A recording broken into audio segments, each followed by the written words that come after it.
చూస్ country delight, live better. ఇప్పుడే country delight యాప్ని download చేసుకోండి.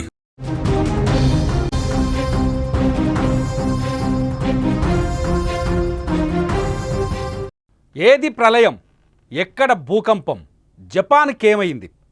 ఇవాళ ఉదయం నిద్ర లేచిన తర్వాత ప్రతి ఒక్కరూ పేపర్లలో వెతుకుతున్నారు, టీవీల్లో చూస్తున్నారు జపాన్కి సంబంధించిన వార్తలు ఏమైనా కనిపిస్తాయా అని. సునామీ వచ్చి జపాన్ మునిగిపోయిందా అని, ఫిలిప్పీన్స్కి జపాన్కి మధ్య వచ్చే ప్రళయం ఎటుపోయిందని సెర్చ్ చేస్తున్నారు. యూట్యూబ్లో కావచ్చు, సోషల్ మీడియాలో కావచ్చు, ఈ సెర్చింగ్ కొనసాగుతోంది. రియో టాట్సుకి ఎవరైతే మ్యాంగా ఆర్టిస్ట్, అదే జపాన్ వంగా బాబాగా భావిస్తారో ఆమె మాటలు ఈసారి పూర్తి అబద్ధమని తేలిపోయాయి. ఆమె మాటలతో కోట్ల రూపాయల నష్టం కలిగింది జపాన్కి. ఆమె మాటలు మొత్తం ప్రపంచాన్ని వెర్రిబాగుల వాళ్ళని చేసింది. సోషల్ మీడియాలో రియో టాట్సుకి అంచనాలపైన జరిగిన చర్చలు పూర్తి అవాస్తవాలని బయటపడ్డాయి. జపాన్లో రెగ్యులర్గా అగ్ని పర్వతాలు పేలుతాయి, జపాన్లో రెగ్యులర్గా భూకంపాలు వస్తాయి. జపాన్లో భూకంపం అనేది సహజమైన విషయం. జపాన్లో వచ్చిన నిన్న అంటే లాస్ట్ 2 వారాల్లో దాదాపు 1000 సార్లు భూకంపం వచ్చిందని. టొకోరా ఐలాండ్లో 1000 సార్ల భూకంపం వచ్చింది. ఆ 1000 సార్లు వచ్చే భూకంపాలు అతి సహజమైన భూకంపం. ఎటువంటి సునామీ హెచ్చరికలు లేవు, ఎటువంటి ఆస్తి నష్టం జరిగిన సందర్భాలు లేవు. కేవలం రియో టాట్సుకి అంచనాలు, ఆమె రిలీజ్ చేసిన మ్యాంగా ఆర్టిస్ట్ అనే కామిక్ బుక్ ఆధారంగా వణికిపోయింది జపాన్. గడిచిన వారం రోజులు కాదు, గడిచిన 4 నెలలుగా జపాన్ నిద్రపోలేదు. జపాన్ ప్రజలు కంటి మీద కునుకు లేకుండా ఉన్నారు. ముఖ్యంగా జూన్ 5 అంటే నిన్న రాత్రి నుంచి ఇవాళ ఉదయం వరకు జపాన్లో అల్లకల్లోలమే కొనసాగింది. అక్కడి ప్రజలు వణికిపోయారు. ఇదే చివరి రోజు అనుకున్నారు, ఇక రేపటి నుంచి భవిష్యత్తు లేదు అనుకున్నారు. ఉదయం 4 గంటలకి అంటే జూన్ 5 ఉదయం 4:18 ఈ భూమి పైన జపాన్ లేకుండా పోతుందని, అంతమైపోతుందని అందరూ భావించారు. కానీ మాంగా ఆర్టిస్ట్ చెప్పిన మాటలు పూర్తి అవాస్తవాలని తేలిపోయాయి. మీరు స్క్రీన్లో చూస్తున్నారు మాంగా ఆర్టిస్ట్ రియో టాట్సుకి ఇమేజ్. ఈవిడే జపాన్ జూన్ 5వ తేదీన ప్రళయానికి గురవుతుందని చెప్పింది. గతంలో వంగా బాబా ఎవరైతే ఉన్నారో ఆమెను తలపించే విధంగా ఉన్న ఈమె జోస్యం జపాన్ ప్రజలకి వణుకు పుట్టించింది. నిజానికి అవేవి జరగలేదు. జపాన్ ఇవాళ చాలా ప్రశాంతంగా ఉంది. కానీ సోషల్ మీడియాలో జరిగిన ఈ చర్చ జపాన్కి కని విని ఎరుగని నష్టాన్ని కలిగించింది. జపాన్లో శాస్త్రవేత్తలను, సైంటిస్టులను, జపాన్లో ప్రజలను, వ్యాపారవేత్తలను తీవ్ర భయాందోళనకు గురిచేసింది. ఆఖరికి ప్రభుత్వం కూడా వణికిపోయి ముందస్తు జాగ్రత్తలు తీసుకుంది. భూకంపం సంభవించే ప్రాంతాల్లో, ఎక్కువగా భూ ప్రకంపనలు రెగ్యులర్గా వచ్చే ప్రాంతాల్లో ప్రజలకి ఆంక్షలు జారీ చేసింది ప్రభుత్వం. ఇళ్లలోంచి బయటకు రావద్దని చెప్పింది. ఇదిలా ఉండగానే ఊహించని విధంగా జపాన్లో కిరిషిమా పర్వత శ్రేణుల్లో ఒక అగ్నిపర్వతం మౌంట్ షిన్మోడాకే పేలడంతో ఒక్కసారిగా జపాన్ వణికిపోయింది. వంగా బాబా మాటలే నిజమవుతున్నాయా? రియో టాట్సుకి 2021లో ప్రచురించిన తన మ్యాంగా ఆర్టిస్ట్ ఎడిషన్ 2లో ఆమె చెప్పినట్టుగానే ప్రళయం రాబోతుందా జపాన్కని వణికిపోయారు. మౌంట్ షిన్మోంగ్కి తొలిసారి కాదు పేలడం, ఇది గతంలో కూడా పేలింది. 2011లో పేలింది, ఆ తర్వాత కూడా 2018లో కూడా ఈ అగ్నిపర్వతం పేలింది. కానీ గతంతో పోలిస్తే ఈసారి విస్ఫోటనం చరిత్రలో ఎప్పుడూ లేనంతగా భారీ ఎత్తున ఉంది. ఈ విస్ఫోటనంతో ఒక్కసారిగా దాని చుట్టూ ఉన్న దాదాపు 6.5 కిలోమీటర్ల వరకు దీని ప్రభావం కనిపించింది. అక్కడి 2 ప్రాంతాలు బూడిదతో మునిగిపోయాయి. బూడిద వర్షంతో ఆ ప్రాంతాలు మొత్తం కనిపించకుండా పోయాయి. దీంతో జపాన్ ప్రజలు, అక్కడి ప్రజలు తీవ్రంగా భయపడిపోయారు, వణికిపోయారు. మియాజాకి, కగోషిమా ఏరియాలో అసలు కనిపించకుండా పోయాయి బూడిద కప్పుకొని. దీంతో దాదాపు 90,000 జనాభా ఉంటుంది ఈ ప్రాంతంలో. దీంతో ప్రళయం వచ్చిందని అందరూ భయపడిపోయారు. కానీ ఇది రెగ్యులర్గా జరిగిన ప్రక్రియ తప్ప మరొకటి కాదు. నిజానికి జపాన్లో ప్రళయం లేదు, పాడు లేదు. జపాన్ చాలా ప్రశాంతంగా ఉంది. ఇప్పుడిప్పుడే జపాన్లో సమ్మర్ మొదలైంది, ఎండాకాలం మొదలైంది. దీంతో జపాన్ ప్రజలు చాలా ప్రశాంతంగా ఈరోజు నిద్రలేచారు. రాత్రి భయంతో వణికిపోయారు. రేపటి వరకు జీవితం లేదు అనుకున్నారు. ఇవాళ చచ్చిపోతున్నాం అనుకున్నారు. మూకుమ్మడిగా జపాన్ శ్మశానంగా మారిపోతుందనుకున్నారు. ఫిలిప్పీన్స్కి జపాన్కి మధ్యలో ఉన్న సముద్ర గర్భం ఒక్కసారిగా పేలిపోయి సముద్రంలో జలాలన్నీ రెండు దేశ జపాన్ని ముంచెత్తుతాయనే అంచనాలుండే. రియో టాట్సుకి తన కామిక్ బుక్లో రాసిన అంచనా ఇది. గతంలో 2011లో కావచ్చు, 2021లో కావచ్చు, 2011లో జపాన్లో సునామీ వస్తుందని వంగా బాబా అంచనాలలాగా, జపాన్ వంగా బాబా లాగా ఈ రియో టాట్సుకి తన కామిక్ బుక్లో రాశారు. రియో టాట్సుకి చెప్పిన మాటలు విని మాటలు 2011లో దాదాపు నిజమయ్యాయనే ప్రచారం జరిగింది. ఆ తర్వాత 2020లో ప్రపంచాన్ని ఒక వైరస్ వేధించబోతుందని ఆమె రాశారు. ఆ వైరస్ కరోనా రావడంతో ఆ సమయంలో వైరస్ కరోనానే మాంగా ఆర్టిస్ట్ అయిన రియో టాట్సుకి చెప్పిన మాటలు మళ్ళీ నిజమయ్యాయని జపాన్ ప్రజలతో పాటు ప్రపంచము నమ్మింది. సేమ్ ఈ రెండు పాయింట్లని ఆమె 1999లో అచ్చువేసిన కామిక్ బుక్లో పొందుపరిచారు. అప్పుడు జనం అవి నిజమయ్యాయి. దీంతో జనం ఆమెను గుడ్డిగా నమ్మడం మొదలుపెట్టారు. కానీ 2021లో మరొక ఎడిషన్ ఆమె ప్రింట్ చేశారు. ఈ రెండో ఎడిషన్లో జూన్ 5, 2025 గురించి రాశారు.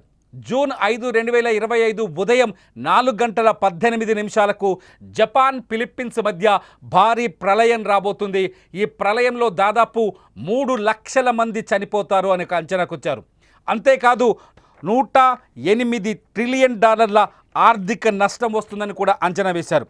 108 ట్రిలియన్ 1.81 ట్రిలియన్ డాలర్ల ఆర్థిక నష్టం వస్తుందని అంచనా వేశారు. దీని విలువ జపాన్ యెన్లలో చెప్తే 270.3 ట్రిలియన్ యెన్ల నష్టం అన్నమాట. దీంతో ఒక్కసారిగా జపాన్ ప్రభుత్వం వణికిపోయింది. 3 లక్షల మంది చనిపోతారనే భయం, దాదాపు 270 ట్రిలియన్ యెన్ల నష్టం జరుగుతుందని అంచనా వేయటం అంటే 1.81 ట్రిలియన్ డాలర్ల ఆర్థిక నష్టం జరుగుతుందని అంచనా. దీంతో ప్రభుత్వం కూడా అప్రమత్తమైంది. జపాన్ ప్రజలకు ఆంక్షలు విధించింది. ఆంక్షల్లో జపాన్ ప్రజలు జాగ్రత్తగా ఉండాలని చెప్పింది. 12.3 మిలియన్ల నుంచి అంటే జపాన్ జనాభాలో 10% నిరాశ్రయులవుతారని చెప్పింది. దాదాపు 12.3 మిలియన్ల మంది జపాన్లో ఆవాసాలు కోల్పోతారని ఎవరు రియో టాట్సుకి అంచనాలతో ప్రభుత్వం వేసుకున్న అంచనాలు. ఒకవేళ రియో టాట్సుకి చెప్పినట్టుగా జపాన్లో భూకంపం వచ్చి, ప్రళయం వచ్చి, సునామీ వచ్చినుంటే దాదాపు 3 లక్షల మంది చనిపోతారని అంచనా వేయటం. 3 లక్షల మంది చనిపోతారని జపాన్ ప్రభుత్వం అంచనా వేసింది. అంతేకాదు 1.81 ట్రిలియన్ డాలర్ల ఆర్థిక నష్టం వాటిల్లుతుందని అంచనా వేసింది. 12.3 మిలియన్ల మంది నిరాశ్రయులైపోతారు. ఇళ్ళు ఆవాసాలు లేకుండా నాశనం అయిపోతాయి కొన్ని వందల గ్రామాలు అని చెప్పి అంచనా వేశారు. నిజంగా వణికిపోయింది జపాన్. ఇదంతా పక్కన పెడితే మరొక తీవ్రమైన నష్టం పూర్తిగా వాటిల్లింది జపాన్కి. అదేంటి అంటే జపాన్కు వచ్చే విదేశీయుల పర్యటనలు పూర్తిగా రద్దయింది. పూర్తి స్థాయిలో టూరిజం అయితే జపాన్ టూరిజం తీవ్రంగా దెబ్బతిన్నది. దాదాపు $25 బిలియన్ ఆర్థిక నష్టం వచ్చినట్టుగా తెలుస్తుంది. అంటే 2021 నుంచి 2021లో ఈ పుస్తకం ఈ కామిక్ బుక్ రావడంతో ఏప్రిల్ నుంచే జపాన్కి చాలామంది టూరిస్టులు తమ పర్యటనల్ని రద్దు చేసుకున్నారు. ఎక్కువగా హాంకాంగ్, అట్లాగే తైవాన్, దక్షిణ కొరియా నుంచి జపాన్కి టూరిస్టుల సంఖ్య ఎక్కువగా ఉంటుంది. ఈ 3 దేశాల నుంచి దాదాపు 80% మంది టూరిస్టులు ఎవరైతే ఈ రియో టాట్సుకి కామిక్ బుక్ని నమ్మారో, మాంగా ఆర్టిస్ట్ బుక్ని నమ్మారో వాళ్ళందరూ తమ పర్యటనని రద్దు చేసుకున్నారు. ఎందుకు జపాన్కి వెళ్ళడం? చనిపోవడానికి జపాన్కి వెళ్ళాల్సిన అవసరం ఏముంది? జపాన్లో ప్రళయం రాబోతుందని రియో టాట్సుకి తన కామిక్ బుక్లో చెప్పింది కాబట్టి, మాంగా ఆర్టిస్ట్ చెప్పింది కాబట్టి, ఆమెను జపాన్ వంగా బాబాగా నమ్ముతున్నారు కాబట్టి, జపాన్ ప్రజలు కూడా ఆమెను ఫాలో అవుతున్నారు కాబట్టి, ఆమె అచ్చువేసిన పుస్తకాలని పిచ్చి వాళ్ళలా కొనుగోలు చేస్తున్నారు కాబట్టి మనం జపాన్కి వెళ్ళి ఎందుకు చనిపోవాలంటూ దాదాపు హాంకాంగ్ నుంచి దాదాపు 83% మంది టూరిస్టులు ఆగిపోయారు. తైవాన్ నుంచి అట్లాగే దక్షిణ కొరియా నుంచి అనేక మంది టూరిస్టులు తమ పర్యటనని రద్దు చేసుకున్నారు. పెద్ద పెద్ద స్టార్ హోటళ్లలో బుకింగ్స్ అన్ని తగ్గిపోయాయి. ఒక అంచనా ప్రకారం కొద్దిసేపటి క్రితం ఎంక్వైరీ చేసే దాదాపు 80% హోటళ్లలో బుకింగ్స్ 50% కంటే తక్కువగా నమోదయ్యాయి. ఫ్లైట్లు రద్దయ్యాయి. చాలా కీలకమైన ప్రాంతాలకి విమాన ప్రయాణాలు రద్దయ్యాయి. కొన్ని ప్రాంతాల్లో నేను కొన్ని పేర్లు చదివి చూపిస్తాను. కొన్ని ప్రాంతాలకైతే ఏకంగా రైళ్లను రద్దు చేసింది జపాన్ ప్రభుత్వం. కగోషిమా, కుమోటోమో, సెందాయ్, టొకుషిమా ఈ ప్రాంతాలకి ఏకంగా రైళ్లను కూడా రద్దు చేసింది జపాన్ ప్రభుత్వం. ఈ ప్రళయం వస్తుందో రాదో తెలియదు. మొదటి నుంచి జపాన్ మెటరలాజికల్ డిపార్ట్మెంట్ ఏజెన్సీ చాలా స్పష్టంగా చెప్తోంది, భూకంపం ఎప్పుడు పర్టికులర్ డేట్కి, అనుకున్న అంచనానికి, అనుకున్న సమయానికి రాదు. భూకంపాన్ని అంచనా వేసే టెక్నాలజీ ఇంకా రాలేదు. భూకంపాలని ఎదుర్కోవాలి తప్ప వాటిని అంచనా వేసి ఆ ప్రాంతాలని సురక్షితంగా, ఆ ప్రాంతాల ప్రజలకి సురక్షిత ప్రాంతాలకు తరలించే అవకాశాలు ఉండవు అని చెప్పేసి జపాన్ సైంటిస్టులు గడిచిన వారం రోజులుగా వాదిస్తున్నారు. కానీ సోషల్ మీడియా వాళ్ళ మాటల్ని పట్టించుకోలేదు. పెద్ద పెద్ద మీడియా ఛానళ్ళు, CNN కావచ్చు, వియాన్ కావచ్చు, లేకపోతే ఫస్ట్ పోస్ట్ కావచ్చు ఇండియాలో ఉండే, అట్లాగే అల్ జజీరా కావచ్చు, పెద్ద పెద్ద న్యూస్ ఛానల్స్ కూడా మాంగా ఆర్టిస్ట్ మాటలపైన స్పెక్యులేటెడ్ కథనాల్ని ప్రసారం చేశాయి. మీడియా వల్ల ఈ ప్రచారం ఊహించని విధంగా ప్రజల్లోకి వెళ్ళిపోయింది. తెలుగు రాష్ట్రాల ప్రజలు కూడా మాంగా రియో టాట్సుకి మాటల్ని బలంగా విశ్వసించారు. నిజంగానే జపాన్ నాశనం కాబోతుంది, జపాన్లో విధ్వంసం రాబోతుంది, జపాన్లో ప్రకృతి ప్రకోపించి ప్రళయం సృష్టించబోతుందని అందరూ అనుకున్నారు. కానీ అవన్నీ అవాస్తవాలని, అంచనాలకు మించి ఎక్కువగా ఫీల్ అయ్యారని, మాంగా ఆర్టిస్ట్ మాటల్ని నమ్మాల్సిన అవసరం లేదని కేవలం 24 గంటల సమయం తేల్చిపడేసింది.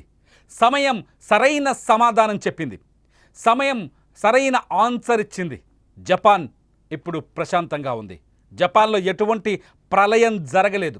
నిజానికి టొకోరో ద్వీపం ఇది సముద్రం మధ్యలో ఉంటుంది. జపాన్కి కొద్ది దూరంలో చివరన కనిపిస్తుంది. మనకు మ్యాప్లో చూస్తే ఆ టొకోరో ద్వీపంలో 1000 సార్లు భూకంపం వచ్చిందని చెప్తున్నారు గడిచిన 2 వారాలు. ఇది సహజమైన ప్రకంపనలు. నిజానికి జపాన్ దేశం మొత్తం భూకంప ప్రభావిత ప్రాంతంగా ఉంటుంది. పసిఫిక్ మహాసముద్రంలో ఒక ప్రత్యేకమైన ప్లేస్లో ఉంటుంది. ఆ భూ పలకాలు 16 పలకాలు ఉంటాయి. ఆ 16 పలకాలకు దగ్గరగా ఉంటుంది కాబట్టి ఆ భూమి ఆ ఏరియాలో ఎక్కువగా కంపించే అవకాశం ఉంది అని సైంటిస్టులు చెప్తున్నారు. దీనిపైన ప్రజలకి అవగాహన కల్పించాల్సిన మీడియా ఛానళ్ళు కూడా జపాన్ సెస్మిక్ జోన్ అని తెలిసి, సంవత్సరానికి 1500 సార్లు జపాన్లో ఖచ్చితంగా భూకంపం వస్తుంది అని తెలిసి కూడా ప్రళయం వస్తుందనే మాటల్ని ప్రజల్లోకి బలంగా తీసుకెళ్ళాయి. అంచనాలు కూడా అలాగే ఉండే. నిజానికి అందరూ చెప్పారు. ఎందుకంటే గతంలో రియో టాట్సుకి మాటలు, అంచనాలు నిజం కావడంతో వణికిపోయారు. కానీ ఇప్పుడు జపాన్ ప్రశాంతంగా మేల్కొంది. జపాన్ ప్రజల గుండెల్లో ఉన్న భయం పోయింది. జపాన్ చాలా సురక్షితంగా ఉంది. మీరేమనుకుంటున్నారు ఈ అంశం పైన?